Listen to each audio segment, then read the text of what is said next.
Terima kasih pemirsa, Anda masih bersama kami dalam Special Talk Show. Kita masih ditemani kawan-kawan dari Kajian Strategis Demokrasi. Ada Mas Ibrahim Mansur, ada Bang Lisman Manurung ya, pengamat kebijakan publik, dan juga Mbak Husni Forest, founder Kaltara Institute. Kita masih bahas juga soal Polri presisi berhasil tangani arus mudik, bagaimana tanggapan masyarakat. Nah, ini menjadi hal yang menarik tadi bahwa selain kebijakan, ada 3 kebijakan kurang lebih yang kemudian diterapkan.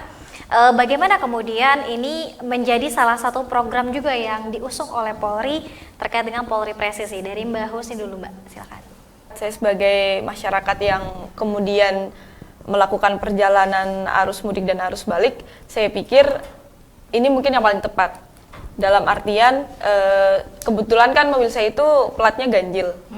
Jadi juga kemarin memilih tanggalnya juga harus tanggal yang ganjil ketika pulang ke daerah sama kembali lagi ke Jakarta. Dan di one way ini mungkin ada beberapa masyarakat yang awal-awalnya itu kayak ini nanti saya ada ketemu keluarga nanti di tanggal sekian harus balik di tanggal genap dan lain sebagainya. Tetapi sekarang ini pada akhirnya masyarakat jadi mengerti, oh waktu itu kalau semuanya tidak diterapkan one way dan semuanya itu balik dengan baik plat nomor yang ganjil atau genap, pasti akan terjadi penumpukan.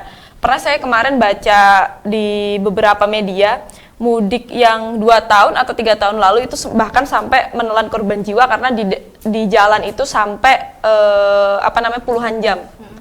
Karena dari itu dari pintu keluar tol sampai itu berdesak-desakan. Ini kan kemudian menjadi pembelajaran buat kita semua bahwa benar tadi yang dikatakan oleh Pak Lisman juga, kita sebagai yang masyarakat itu kadang pengennya seperti ini, tapi para pemerintah ataupun para pemilik kebijakan ini sudah mengatur karena terjadi historis yang seperti itu, mungkin terjadi historis pernah ada yang meninggal dan sebagainya, akhirnya lah dibuat one way. Terus kontraflow juga kemarin cukup cukup membantulah, dalam artian intinya kan orang itu kan pada mau balik ke daerah, Mbak. Ketika ini kan pasti akan berdesak-desakan dan harus ada benar-benar keputusan diambil yang mana mudorotnya lebih kecil. Dalam hal ini saya melihat untuk yang ini yang saya soroti lebih kepada one way-nya ini. One way itu kan orang pas saya kembali ke Jakarta lah itu saya rasakan, saya emang sampai muter, saya itu dari Batang yang seharusnya itu saya langsung lurus aja itu bisa mau ke Jogja waktu itu, bisa langsung ke Semarang terus ke Jogja, itu nggak bisa. Saya muter, saya keluar tol mungkin membutuhkan waktu sekitar 2 jam karena itu harus muter dulu. Ini yang kemudian kadang menjadi pembelajaran, kadang udah ada pemberitahuan tapi nggak baca. Kebetulan waktu itu yang ini kan saya sama teman saya nggak baca kalau ternyata one way-nya itu dimulainya itu dari tol, kan itu ada pintu masuk tol, nanti ada kalau di Batang itu nanti masuk ke dalam lagi. Nah, kami nggak baca itu. Nah, ini kadang sosialisasi pun memang harus menyeluruh ke masyarakat, bahkan sampai ke pedesaan. Banyak juga di Batang itu terjadi penumpukan karena di Batang ada ada PLTU juga, ada beberapa pabrik ya, kawasan industri juga, banyak yang akhirnya pada putar balik dan mobil itu malah numpuknya bukan di tol tapi di jalan raya karena nggak tahu ada ada one way itu. Tadi ya. Oke, ini artinya harus ada sosialisasi yang juga harus sampai kepada masyarakat di pedesaan ya, sehingga informasinya utuh bisa langsung sampai kepada masyarakat. Mas Bang, ini menjadi salah satu program Polri juga ya, tentunya Polri presisi dalam penanganan arus mudik dan juga arus balik Lebaran 2022. Iya. Jadi Polri hari ini dengan tagline Polri presisi itu menurut saya ini bagian agenda besar pengejawantahan tentang ide atau gagasan tentang Polri presisi. Di dalam isi tagline Polri presisi itu kan ada prediktif, kemudian responsibilitas. Nah, 2 poin ini yang menjadi yang sangat saya lihat itu sangat dirasakan. Yang mana misalkan prediktif itu Polri melalui intelijennya sudah bisa memprediksi tentang arus mudik. Prediksi tentang arus mudik itu bagaimana kemacetan di jalan, nah kemudian juga hambatan-hambatan apa aja yang dihadapi oleh masyarakat ketika melakukan mudik. Saya pikir Polri sudah mengetahui hal demikian lewat intelijennya. Kemudian responsibilitasnya yang tadi juga disinggung sama narasumber Kusni, menyampaikan bahwa bagaimana penanganan di lapangan, misalkan kalau ada masyarakat yang bensinnya habis, kemudian bannya bocor, bahkan saya lihat juga di jalan-jalan itu menyiapkan posko. Kalau ada kendala-kendala masyarakat yang yang mudik itu disiapkan posko. Ya. Nah, ini kan bagian dari responsibilitas Polri dalam memberikan pelayanan terhadap masyarakat menurut saya. Dan itu luar biasa. Ini menunjukkan bahwa hari ini Polri sebagai lembaga penegak hukum yang humanis menurut saya. Mungkin itu Mbak dari saya. Oke, ada pendekatan humanis ya. Karena kita tahu bersama juga selain sebelum adanya arus mudik dan balik, ini kepolisian di masing-masing daerah juga ini ada operasi gelar pasukan yang begitu luar biasa juga ya. Tapi tentunya Bang Lisman, ini menjadi hal yang tidak cukup ketika misalnya polisi hanya menerjunkan ribuan personilnya tanpa mungkin adanya pendekatan-pendekatan khusus ya. Bang Lisman melihat ini seperti apa? Ya, jadi ini menarik ya. Ketika di lapangan kita temukan ada satu pola yang terukur, yang direncanakan, seperti yang dibilang narasumber Ibrahim tadi, bahwa ada kesan publik ini berbeda gitu. Tetapi perbedaan itu kan nggak timbul secara sporadis gitu. Itu secara masif, terstruktur dan sistemik gitu loh. Jadi contohnya begini, apa yang dirasakan orang di Sumatera Utara sama apa yang dirasakan orang di Bandung dan lain tempat kok bisa sama, ini gimana ngaturnya gitu. Nah, kembali pada semboyan tadi, jadi dengan presisi itu polisi ya bisa memahami apa yang harus dilakukan berdasarkan prinsip ini. Pertama kan mereka harus prediktif, segalanya harus diperhitungkan, intelijennya harus bekerja, dan yang kedua itu harus dilakukan secara bertanggung jawab, kan gitu, responsiveness. Dan juga yang ketiga itu juga ditunjukkan bahwa itu harus keterbukaan, jadi komunikasinya juga kan penuh dengan upaya untuk menunjukkan bahwa apa yang Anda perlukan silahkan bertanya atau bagaimana. Dan yang ketiga, yang keempat itu ada value tentang keadilan kan. Ini menarik ya. Dan ini nggak ngarang sendiri karena ini ada di undang-undang loh ya. Jadi undang-undang mengenai keadilan anak itu kan itu saya kira itu bagus itu. Undang-undang itu dibuat di DPR loh. Jadi itu banyak orang yang berpikir dan kemudian punya prinsip bahwa kita tidak balas dendam atau polisi tidak boleh memukul orang yang orang sini sudah memukulin lalu dipukulin lagi sama polisi, bukan begitu, tapi memulihkan kan, gitu, memulihkan kepada keadaan yang semula gitu kan. Jadi artinya konsep itu ada di undang-undang ya. Jadi kalau nanti kita telusuri ada di undang-undang. Saya lupa angkanya sebutannya, tetapi itu satu konsep yang menurut hemat saya membuat proses-proses penanganan itu biayanya rendah. Tidak ada yang harus dikejar-kejar, tidak ada yang diborgol, tidak ada yang apa-apain. Karena dari awal sudah tindakannya seperti itu kan. Misalnya ada kesalahan di sini, sudah diprediksi ini akan bagaimana. Sudah dikoordinasi, bawa siapa lagi. Kalau yang penjahatnya di sana perempuan, ya bawa perempuan lah biar aman kan gitu. Dan artinya semua langkah yang dilakukan oleh petugas itu betul-betul mencerminkan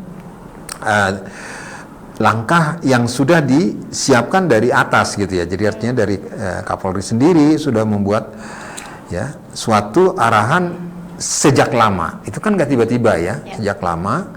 Dan bagi beliau barangkali ini test case yang sangat luar biasa karena mudik sekarang adalah paling dahsyat ya. Kenapa? Karena sudah berapa lama ya tidak mudik ya? 2 tahun. 2 tahun berturut-turut tidak mudik. Nah di sini benar-benar semua ingin sepuas-puasnya bermudik-mudik kan gitu ya, tetapi kok bisa terlayani gitu. Nah bisa terlayani, jadi artinya karena ada satu approach yang yang disiapkan, terutama di sini cara pendekatannya menjadi humanis itu dari situ diambilnya ya. Jadi humanis tapi tegas kan gitu loh, harus tegas kan, karena tanggung jawabnya apa gitu. Dia sebagai petugas harus bertanggung jawab bahwa ini harus selesai, ya kan? Kan biasanya kan petugas kadang-kadang karena tanggung jawabnya supaya selesai langsung dipaksakan. Lu ngaku apa enggak? Ngaku.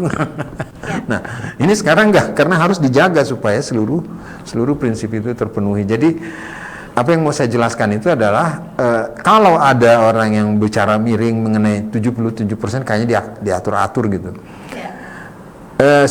Sulit dibantah bahwa itu nyata gitu loh. Karena apa? Karena memang berdasarkan kebijakan yang dibuat itu memang diarahkan untuk mencapai satu capaian tertentu yang terlaksana dengan sedemikian rupa ketika seluruh jajaran Polri melakukan langkah yang sama gitu loh. Begitu. Oke, artinya Bang Lisman melihat dari instruksi dari Polri sendiri ini cukup masif dan dilakukan secara menyeluruh di kepolisian daerah juga ya. Dan mudah dimengerti. Jadi petugasnya kan mudah dimengerti. Prediktif maksudnya apa? Intelnya pergi, oh ya siap. Okay. Bertanggung jawab apa? Ya kamu jangan asal gemplang. Oh ya siap Pak katanya. Terus yang ayat yang ketiga, kamu juga harus terbuka.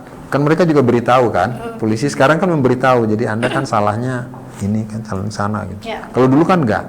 Kayaknya kamu udah salah. Nanti di pengadilan akan sesat. Ya baik.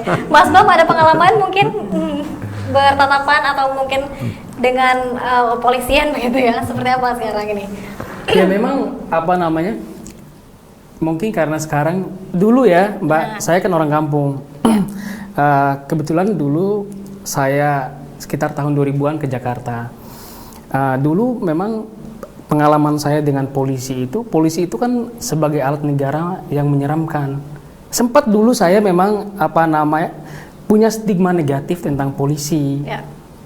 Waktu itu. Cuman setelah reformasi, karena waktu di kampung itu memang dulu di kampung itu polisi itu kan suka nangkap-nangkapin, gak jelas dulu. Jadi setelah ke Jakarta, merantau ke Jakarta, kemudian kuliah, kita menemukan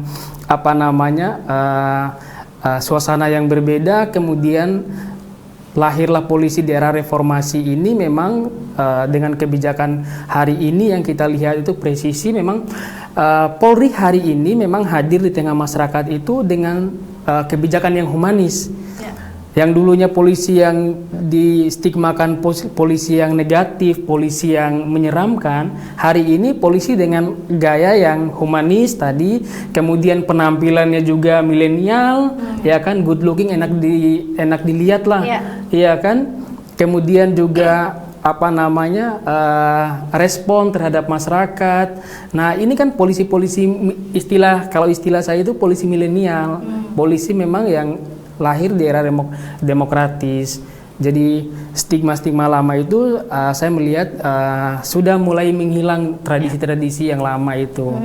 Itu Mbak. Baik, Mbak Husni ada pendapat lain atau mungkin pandangan lain dulu dengan sekarang mungkin ya, bagaimana wajah polisi atau aparat kepolisian saat ini dengan yang dulu? Kalau yang saya lihat ini ya, Pak Kapolri yang sekarang, Pak Sigit dan jajaran telah menunjukkan bahwa Polri ini benar-benar ada untuk masyarakat, dalam artian ketika kemarin lah, ini kita berbicara lain hal selain arus mudik dan arus balik. Kemarin pada waktu mahasiswa demo, itu saya rasa saya pertama kalinya melihat Bapak Kapolri itu orasi di depan mahasiswa, itu yang pertama. Yang kedua, kemarin ketika kita berbicara arus mudik dan arus balik, sampai detik ini, saya juga orang media kebetulan, saya tidak melihat ada istilahnya head comment ataupun komen negatif terkait wah ini itu survei salah itu, atau ini kebijakan Polri terkait dengan one way atau kontraflow ini merugikan masyarakat dan sebagainya. Sampai sejauh ini tidak ada. Berarti kan itu menunjukkan bahwa Pak Kapolri beserta jajaran berhasil menunjukkan bahwa oh ini kinerja Polri benar-benar nyata dan benar-benar mengayomi masyarakat dengan humanis itu. Dan Polri presisi yang digadang-gadang oleh Pak Sigit, yang tagline Polri yang sekarang telah menunjukkan juga bahwa antara Polri dan masyarakat itu nggak ada sekat. Contoh dari 2019 itu masyarakat dan mahasiswa banyak yang vaksin dengan Polri. Terus untuk pengamanan lalu lintas kemarin pun Polri juga sudah menunjukkan bahwa ada posko, ada apa segala macamnya Polri di jalan, dan itu kan mudik itu orang kan 24 jam ada di jalan terus, dan polisi itu berganti-gantian untuk menjaga di situ. Itu sudah cukup menunjukkan polisi yang sekarang bener-bener inilah mungkin pengaruh juga soal media, Mbak. Jadi media juga mengabarkan, akhirnya masyarakat juga tahu, oh ternyata kinerja Polri itu A sampai Z-nya masyarakat juga jadi lebih tahu. Itu mungkin sisi lain apa yang Polri yang sekarang itu benar-benar transparansi. Oke, pendekatan humanis yang tadi dikedepankan ya. Baik, Bang Lisman, Mas Bam, dan juga Mbak Husni, kita harus rehat lagi.